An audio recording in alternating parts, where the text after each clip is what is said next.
Item. SCP-350. Object Class. Safe.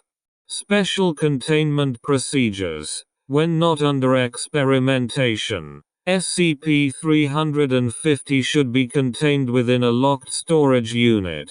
No personnel other than those undergoing experimentation with SCP-350 should be allowed to sign SCP-350, no matter what might be offered in exchange. Those who have signed SCP-350 should be allowed to fulfill the terms of SCP-350 until the terms conflict with Foundation interests, at which point they should be restrained or terminated as necessary. Any staff member above Level 3 caught signing SCP-350 for any reason must be immediately terminated.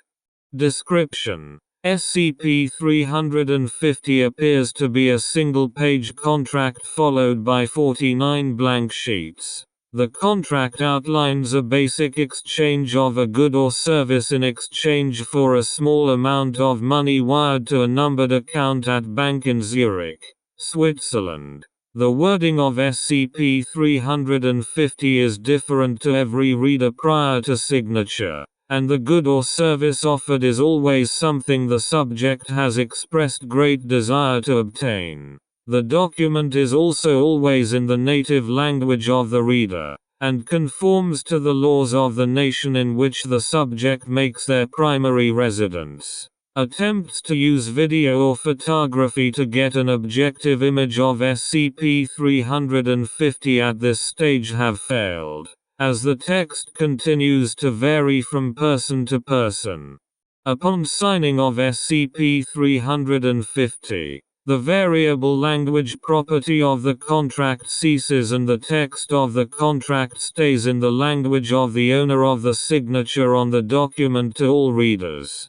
The subject will invariably find the object or a proof of service shortly after exiting SCP-350's containment unit, always in a location without direct surveillance. Should the signatory of SCP-350 fulfill the terms of the contract and wire the money to the bank account, SCP-350 begins to add new amendments and terms starting from the second page, most of which demand a minor service of some form from the signatory. However, the complexity of the terms and demands increases with the number of amendments fulfilled, eventually reaching extremes including but not limited to the murder of staff members, the removal of SCP-350 from Foundation containment, and even data expunged.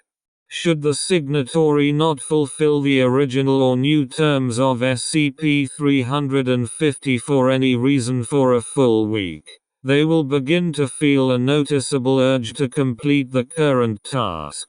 This grows into a compulsion on the order of the tics of those suffering from severe obsessive-compulsive disorder. Should the subject be prevented from completing the terms at this point, the subject will begin to lie, steal, kill, and take other extreme actions to attempt to fulfill the demands of the contract. Psychological analysis at this point reveals nothing, as the subject is utterly fixated on completing the task, to the exclusion of all else. If the subject is restrained from completing the task, the subject will resort to constant escape attempts, refusing to eat, drink, or sleep.